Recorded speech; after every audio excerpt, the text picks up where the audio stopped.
So we're going to come into a Virasana action, but sitting onto a brick. Now, if this is difficult for you, you sit up much higher.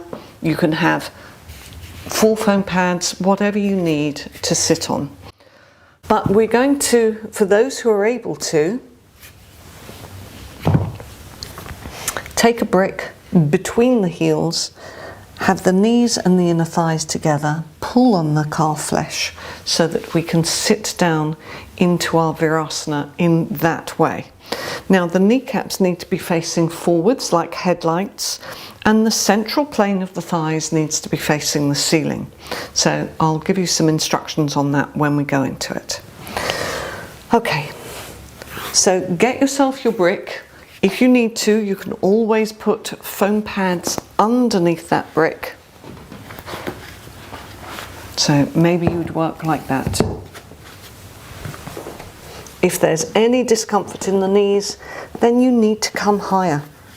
There's no question about it. Okay, you can always sit like that with a little bit of extra support underneath the sitting bones.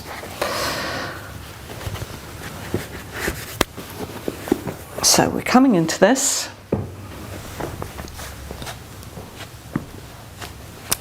Knees and thighs are together. The brick comes between your inner ankles. And make sure that your feet are going straight back. Then put your fingers in behind the knee joint and pull the calf flesh out to the side and sit down. Then use your fingers and open out in your toes. So we're trying to get that breadth and broadness across the sole of the foot on each side. Now, if you have a look at your knees and inner thighs should be together at this point. If you look at your knees, the kneecaps should be facing forwards, all right? So it's like a pair of headlights, but it can be quite difficult to get that if you probably can't see this because I'm wearing black leggings, but there I'm letting my thighs roll in and my kneecaps have started to also rotate inwards. So the way that we stop doing that is by gripping the brick with the inner ankles and pressing down with the fronts of the feet, and then moving those outer ankles in and pressing down with the little toe side of the foot. So hopefully you've got the central plane of your thighs now facing towards the ceiling. So we're just going to lift and lengthen here on the shin bone and skin so that we've got more of the front of the shin in contact with the floor. Often when we start in our yoga practice, the shin is very distant from the floor because of stiffness in the ankles, and you get a very big gap underneath your shins. When I started, you could have driven a truck underneath my shins. So now my shins are more or less on the floor, and it just takes a little while before the ankles become more flexible and can do this. Okay, so you're pressing down with the outer shins, you're pressing down with the little toe side, you're moving in with the outer ankle. Roll your shoulders back and down. We're going to come into Garudasana arms. So I'm just going to show this. Now it might be that your arms come like this and you just press, or it may be that you can wrap your arms over. It's not a competition to see who can get the arms wrapped the furthest. You can get just as good an action by just pressing the upper arms together. All right, so take the upper arms up, let the shoulder blades release down. Lift your right arm up and take it over the top of your left arm, and then see, can you cross as much as possible and push those arms away from one another. So you're making contact with those upper arms and opening out in the shoulder joints. Now if you can fold into the Garudasana action, that's fine, but don't get too caught up in that. That's not the point of the pose. So those who wrap very easily like this, you lift your elbows and move your thumbs away from you. But the main action is pushing your arms towards one another to get the opening in the back of the shoulders. So don't overdo, it's quite a strong pose. breathe. And now releasing. Just roll your shoulders back and down. Take the arms up again. Take the left arm over the top of the right arm and press those arms together. So your left upper arm presses against your right lower arm to get some movement and action. And then if you're able to, you can wrap. So you'll probably find that one side does it a little more comfortably than the other. For those, as I say, who've got this action where you're wrapping, then you have to make something happen. So you press your arms against one another, lift your elbows, and move your thumbs away from the face. If you're just working in this action, then you're just pressing the arms against one another. It might be that the arms don't come that far and you're here, but again, you can press those lower arms against one another and get that action in the shoulders. You won't miss out with that. All right, releasing, roll your shoulders back and down and lift your chest. So we're going to come forwards into Adho Mukha Virasana. Hopefully you've got your other brick quite handy here, because we are going to come forwards. If you've got a lot of height behind you, it may be best to take your head onto the seat of a chair. From here, we've got the feet going straight back. We haven't changed that. I'm just going to move my audio equipment round. And we're keeping this abdomen back, keeping these frontal pelvic bones lifted so that we can extend the forehead onto the brick, and you're going to spider your fingers like that. Okay, so let's do that together. So again, getting this Virasana action where we're moving the outer ankles in and keeping the central plane of the thighs facing towards the ceiling. Now, just lift up again for a moment and shift back so that you can feel the front of your sitting bones on that brick, and move the abdomen back towards your spine. From here, you're hinging at the hips, press down with the outer shins, press down with the outer edges of the feet, move the outer ankles in, walk the fingers forward, so you're spidering your fingers, walk the fingers forwards and extend just the forehead onto your brick. Make sure that it's centered, and then you can flatten your palms and let your breath settle.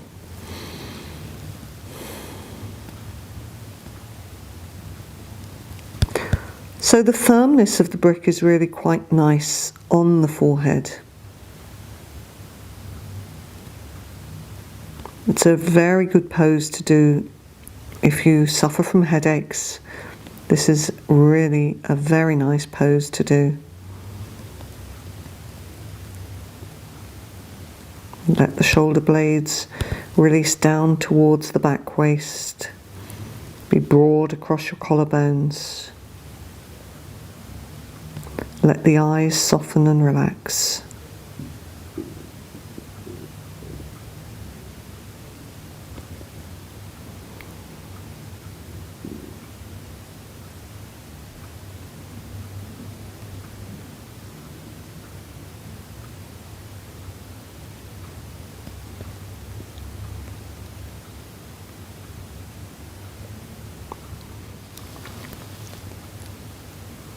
Alright, so we're going to come up into a Dandasana action, so slowly coming up out of the pose.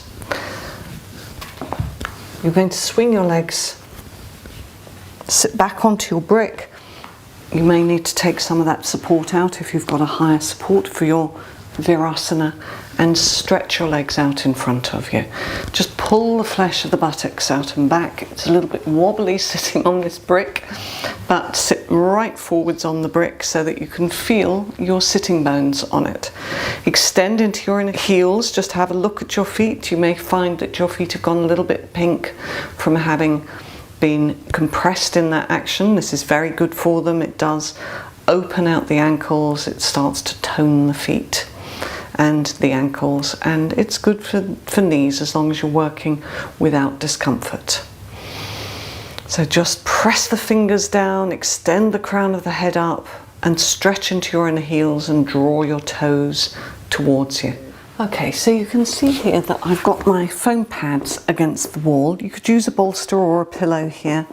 And I'm just fanning my toes against the wall. If you need to have a blanket under your head, you can take a blanket under your head. But you can see I can get quite close to the foam pads. Now I've got that little bit of support from the wall. And then just wriggle in a little more, so that I'm coming into this action. Now, some of you will be able to take the arms over the head and feel very comfortable with that. It might be that you can fold the arms in that way. For some of you, this is not going to be comfortable because of shoulder issues, so you can just bring your arms down by the side. So I'm going to do with my arms folded in that way. Okay, so let's do that together. So get your equipment set up, either a set of foam pads or a bolster against the wall. Your toes are fanning out against the wall, so you're just pushing those out. Bring the heels together if you can get those together.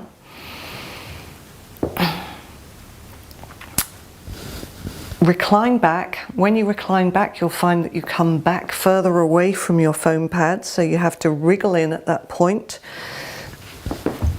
Get yourself in as much as possible. Press the heel bones together. See, can you get all 10 of your toe pads touching the wall as they're spreading out? And then you can hold on to the inner elbows or take the arms back. When you take the arms back, if indeed you are, make sure that you're not popping your ribs forwards and upwards when you do that. All right, so you're using the flexibility in the shoulders and not any over flexibility in the lumbar to get this opening in the shoulder region and the armpit region. Allow the eyes to close and the breath to flow.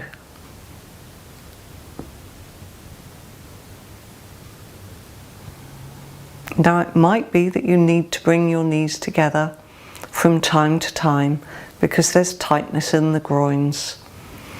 If you have knee problems, you almost certainly will need to be further away from the wall than I'm showing here. And that's absolutely grand, that's not a problem, because it's a very good way to work in its own right. I mean, it might be that you have to support the outer thighs with some rolled blankets or cushions just until you get a little bit more opening in the hips.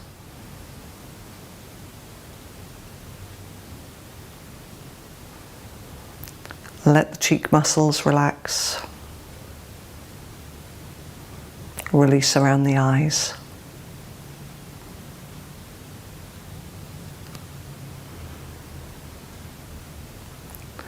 Let the abdomen be soft. And observe if you're holding any tension at the back of the pelvis, around the spinal region. Those who've got the arms crossed, bring them up, change the cross of the arms, and take them back again.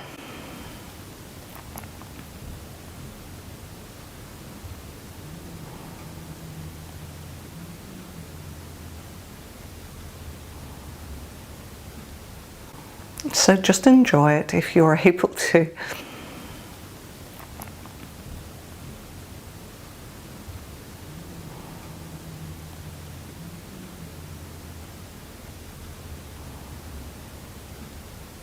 But if it's very uncomfortable on your groins, then bring your knees together.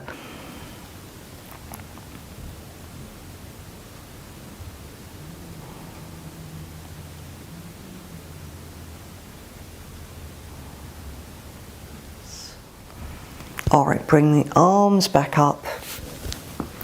Bring the knees together. Roll to your right and come up. So we're going to come into a Setu Bandha action, and if you have 4 foam pads and a bolster, this is how you're going to work. Now, if you don't have this equipment, you can just put a pillow vertically under your spine. So I'll show how the pose will look like that, with the feet to the wall and this kind of seesaw arrangement with your bolster on top of the foam pads. That's for people who have got a full amount of equipment. If you don't, you can always just take your feet up onto a book or something like that and then have a pillow vertically like that for your back. Alright, so I'll just show how we will work. Whichever support you're using, you must be able to get your shoulders onto the floor. So if you can't, it might be that you have to take those foam pads out or raise the level of the floor up by putting a blanket underneath your head and shoulders. You can see that I'm on this foam pad, my shoulders are off the floor. I'm holding the back of the neck. So I want to get my shoulders on the floor, so I'm pushing with my feet to slide the shoulders onto the floor, lengthening the back of the neck so that the throat becomes soft, the chin comes towards the chest, and then I can stretch my feet up. Now I've got my feet right up against the wall, which is probably the most comfortable way of doing it, but don't get too worried if you can't get the distance correct. But this is the pose that you're going to come into if you're able to. Alright, so let's do that together, either with your pillow or with your bolster. You can even use 4 foam pads or 2 foam pads and a blanket underneath the back of the spine. Okay, so we're just reclining back so that the shoulders are not touching the floor, holding the back of the skull, lengthening the back of the neck by pulling on the back of the skull. At the same time, push with your feet so that the skin of the back body starts to move away from the shoulders and down towards your back waist, so that when you rest your shoulders onto the floor, the back of the neck is long, the sides of the neck are long, the front of the throat is soft, and the chin is moving towards the chest. Then roll your shoulders under and stretch your feet out. So extend into your heels and roll your inner thighs towards one another. Now, if this is problematic on your lower back, then bend your knees, put your feet on the floor. If that doesn't solve the problem, then you just come out of the pose. All right, so just let your breath steady and settle. Fine inhalation, fine exhalation through the nostrils.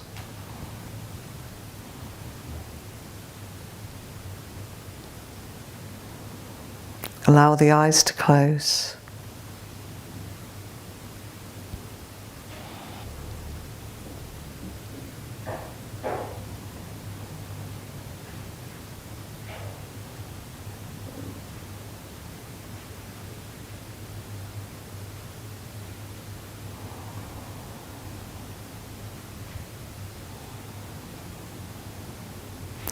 Alright, so we're going to come out of the poses now. So bend your knees, carefully roll to the right side, and then slowly bring yourselves into a seated position. Good.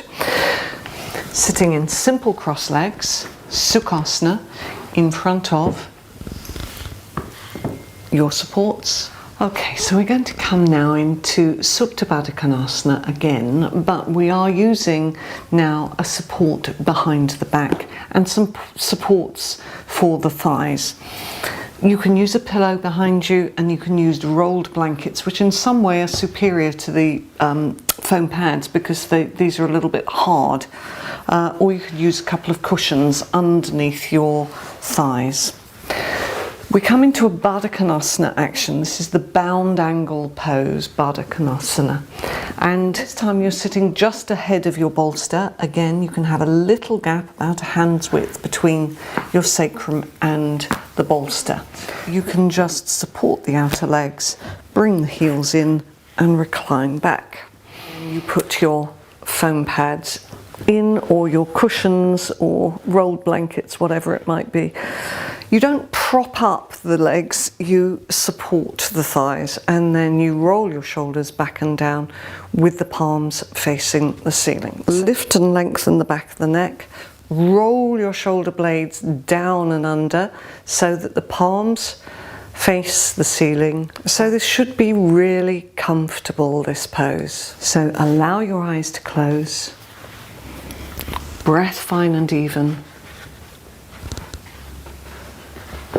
Relax your facial features. Now I am going to leave you in your Shavasana. Hopefully we'll have settled the body and the mind to enable the Shavasana to do its magic for you now. Be there for a little while, and I look forward to seeing you again next time. Namaste.